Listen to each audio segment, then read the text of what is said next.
It's great to welcome you all today to this service at St Andrew's Church.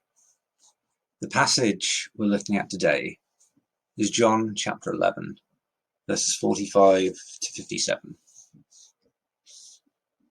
Many of the Jews, therefore, who had come with Mary and had seen what he did, believed in him.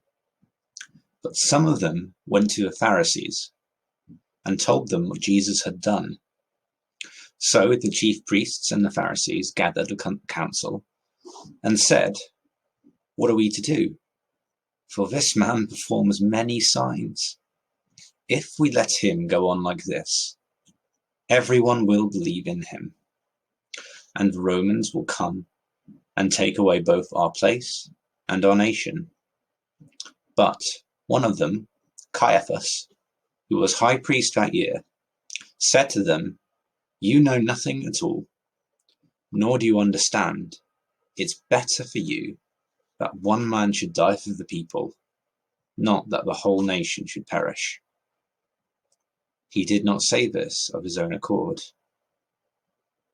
but being high priest that year, he prophesied that Jesus would die for the nation, and not for the nation only, but also to gather into one the children of God who are scattered abroad. So from that day, they made plans to put him to death.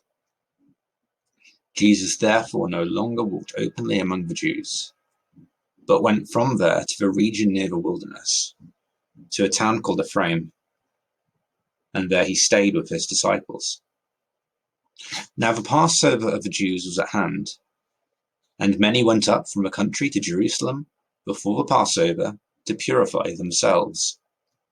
They were looking for Jesus, and saying to one another, "What do ye think? That he will not come to the feast at all?" Now the chief priests and the Pharisees had given orders that if anyone knew where he was, he should let them know, so that they might arrest him. I wonder, what sort of things divide opinions in your house or among your friends? Is it something serious? Perhaps it's politics. Perhaps it's sports. Maybe it's a football team. Maybe it's something more silly, something like pineapple on pizza, or your opinions over Marmite. I remember just last week, my family and I were playing a board game, and we were divided in opinion over what a card looked like. It was this card right here.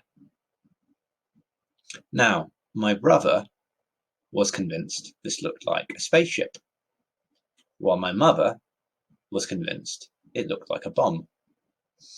They were both very sure of this. There was really no persuading them one way or the other that they were wrong and the other was right.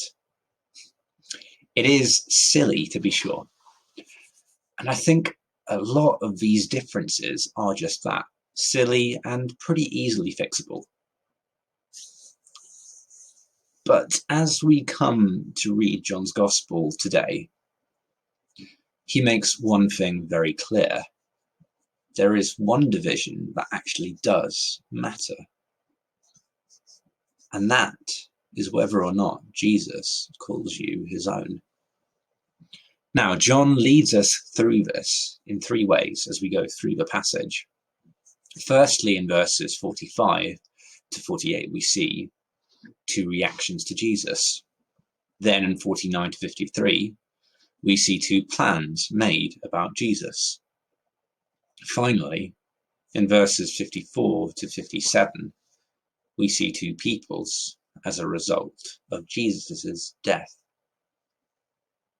So firstly, two reactions to Jesus.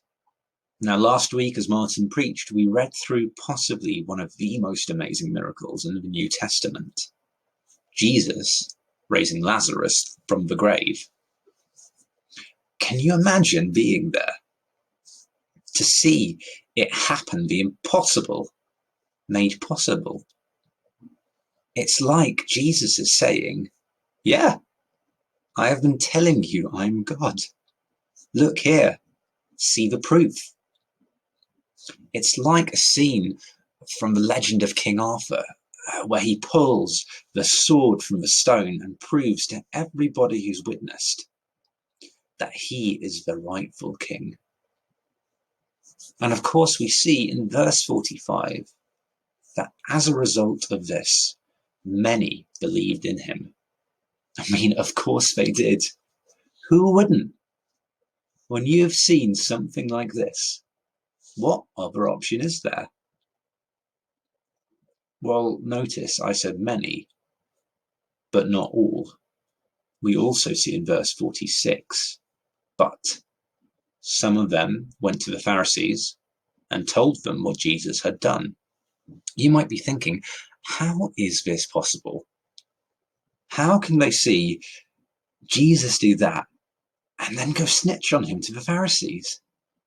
How can they see something so good and do something wrong? How can they reject the good? It's like a parent who creates the most amazing meal. Nutritious, healthy, delicious, pretty objectively good.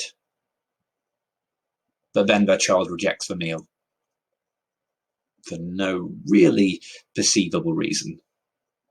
Of course, I'm sure no parent has ever experienced something like that. What this does show, however, is that there are only two real reactions that Jesus brings: belief or rejection. There's no real fence sitting that can be had when you've seen somebody raised from the dead. When you see Jesus, he leaves you with those two reactions: belief and rejection. And we see the rejection even more as we continue in the passage. Look at verses 47 and 48. As the Jews who are there tell the Pharisees what happened, what is the response of the Pharisees? Is it joy, perhaps? A man's been raised from the dead. No, it's not that. Is it wonder to see that Jesus has proven who he is, that he's shown his divine power and authority? No, it's also not that. Instead, they're troubled and very afraid. They see what Jesus does and are at their wits' end. I mean, look at how they fret. What are we to do? For this man performs many signs. If we let him go on like this, everyone will believe in him. And the Romans will come and take away both our place and our nation. See, their concern isn't actually for God here. It's not for Jesus, really. And it's not for Lazarus either. Their response is all about themselves. They're so caught up with their position, with their nation, with things that aren't godly but earthly, that it has blinded them to who Jesus is. I do wonder if we can be in danger of letting the things around us blind us to Jesus. Do we have something in our lives, like the Pharisees and the chief priests, that we are afraid Jesus being known will take away, that we are afraid following Jesus will cause us to lose it? Is it perhaps money? Is it security? In this world facing coronavirus, a lot of those things are being taken away, they're being stripped back. Only Jesus will hold fast. I remember a friend once telling me I couldn't be a Christian. I'd have to give up so much. Now, I hope he heard more of Jesus than that, but there is a truth there. It's a common criticism of Christianity that stops people from following it, that people don't want to give up the things they have. And there is truth there. There are things that we will have to give up if we choose to follow Christ. But let's remember what else we get in the Christian life. what do we gain in Christ? Well, let's see as we continue to read. Let's move on from the two reactions we see, and then look at two plans that are made as a result of that in verses 49 to 53. Firstly, as the Pharisees are fretting and worrying about what to do, the high priest steps in. Now, this guy is the highest religious leader in all of Israel. He's been chosen to represent the Jews to God. Surely this guy is going to come in and set the Pharisees right. Surely he's going to do right by Jesus. But the words that come out of his mouth are instead chilling. He says, "You know nothing at all, nor do you understand that it is better for you that one man should die for the people, not that the whole nation should perish." He then moves the Pharisees from fretting to thinking about killing Jesus. He instigates the plan to kill him. However, amidst their evil plans, contrary to what you might think, God is not absent. He's not far off from it. Actually, he's right there, in the middle of it, speaking through the high priest's words with his own plan. God shows us here he's not actually far away when evil is at hand. Instead, he works through it. I think that's both a comfort and a challenge in these trying times. It's a challenge because we're going to need to learn to trust him when things are rough. We're going to need to learn to trust him more in the next few months. But it's also a comfort knowing that God works his plans out despite the attempts of the wicked. So what then is this plan? Well, we clearly see it in verses 51 to 52.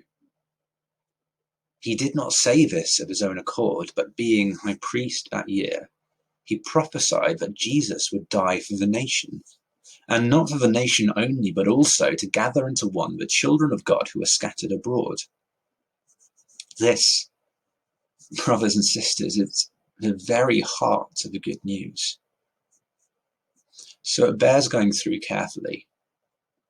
Why is it that Jesus has to die for the nation? Well, the answer lies in what we've seen already. In reality, like the Pharisees, like the high priest, we have all rejected God. We have all sinned against him. John shows this earlier in his gospel. Whoever believes in the Son has eternal life. Whoever does not obey the Son shall not see life, but the wrath of God remains on him. The wrath of God remains on him. That tells us that without Jesus, facing the wrath of God is unavoidable. It tells us that God's wrath is already hanging over us, and Jesus came to shield us from that. Our situation is a bleak one. We've offended a holy God who's perfectly just and perfectly good, so he can't tolerate the evil that we do. He can't tolerate our sin and simply let it go. The question might be raised, well, isn't that unfair? God is loving, isn't he? He's merciful, isn't he? Why is it that God doesn't just forgive? If a man crashed his car into somebody else's car, there's very little use telling the owner that he needs to just forgive the man who crashed into him.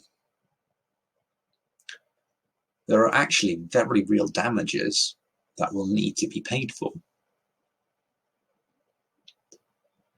Now, the owner can get the person who crashed into him to pay for it, or he can forgive him and forgive his debt, but that will involve the owner having to pay for the damages himself. Forgiveness comes at a price. It comes at the cost of taking the anger or taking the penalty you would mete out on somebody else and inflicting it instead upon yourself. Wonderfully, then, this is why Jesus dies on the cross. To take our place in the line of fire, taking on the punishment that we deserve and making it possible for God to forgive us. And he doesn't just merely forgive us, he doesn't just leave us with a blank slate and say, all right, do better, carry on. No, he adopts us as well. Look at verse 52. Not for the nation only, but also to gather into one the children of God who are scattered abroad. Now, when the high priest spoke these words, he probably thought something along the lines of, the death of Jesus is going to make it possible for the scattered Jews to come home. He probably had some sort of national idea about it, but what Jesus does is different from that. It's different from a nation-centered view. He gathers his children into one. That's us. The ones that he died for. Not just the nation of Israel, but the foreigner too. The Gentile, for us. All who were scattered abroad from the presence of God by our sin. And all those who he elects to call his children. It's like the wronged owner of a car not just forgiving the man who crashed into him, but bringing him into his family and sharing everything that he has with him. It's generosity beyond comprehension, really. It's weird to think about. And John wrote of this earlier. He said, all who did receive him, who believed in his name, he gave the right to become children of God, who were born not of blood, nor of the will of the flesh, nor of the will of man, but of God. The gain that we have in Christ is wonderful beyond description, and it is completely undeserved. It is mad to think about that we now are, by God's grace, children of the one who created everything around us, the one who made the planets, who sustains the very air we breathe. And we share in the inheritance of his son, Jesus. That we share in the resurrection of his son, Jesus. We can approach God now through prayer. We will be able to see God fully in the new creation, in the life after this one. Looking at that, why would we then cling to earthly things rather than Christ? Look back to him. Remember and look at what he did for you, what he accomplished for you. Renew your affections for him. He's transformed us from children of wrath to children of God. And if you aren't trusting Christ, and if you've never followed him, I'd encourage you to read the account of his life in the Gospels. Read it, pick it up. Because the promise in this passage, and the promise in all four Gospels, and indeed in the entire Bible, is for those who are scattered abroad from God, like me, and just like you. And as a church, when we are scattered physically due to the coronavirus, Surely it is encouraging to know that the church is in God's hands and not ours.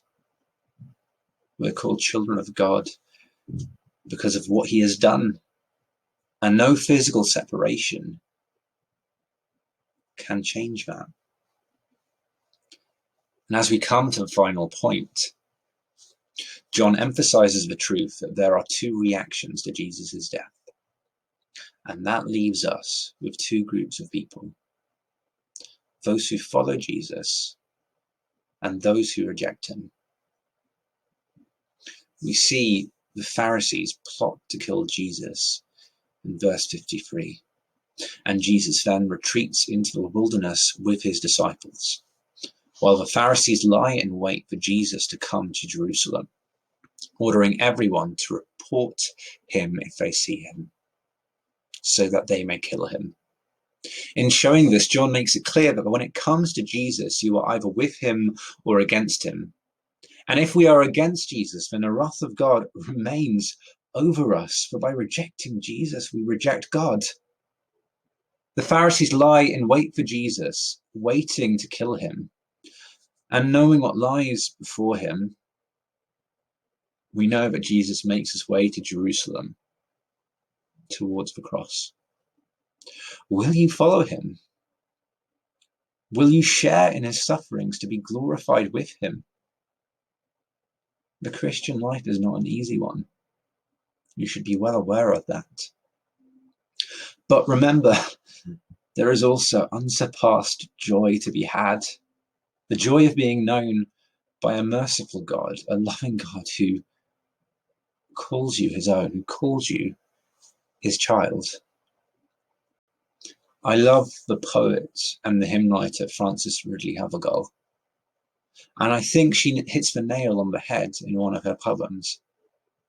She writes, "You cannot do without him. There is no other name by which you ever can be saved, no way, no hope, no claim. Without him, everlasting loss of love and life and light. Without him, everlasting woe and everlasting night. But with him, oh, with Jesus, are any words so blessed? With Jesus, everlasting joy and everlasting rest. With Jesus, all the empty heart filled with his perfect love. With Jesus, perfect peace below and perfect bliss above." Friends, the time is short. Will you follow Jesus as he walks to the cross? Will we see just how wonderful it is to trust in him and how foolish it is to reject him? Will we stay as children of wrath? Or will we rise with Jesus as children of God? In these times, death is something we will all have to become more familiar with. C.S. Lewis puts it well: God will invade, and when that happens, it is the end of the world. When the author walks onto the stage, the play is over. God will invade, all right. But what is the good of saying you're on his side then, when you see the whole natural universe melting away like a dream, and something else, something it never entered your head to conceive, comes crashing in? It will be too late then to choose your side. There is no use saying you choose to lie down when it has become impossible to stand up.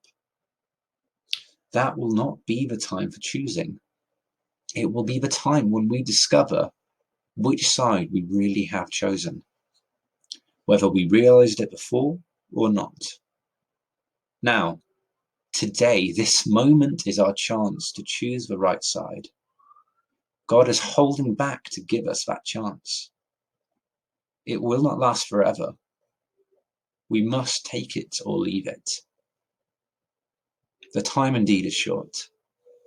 And as we approach Easter, we see Jesus walking to the cross. Will you follow him there?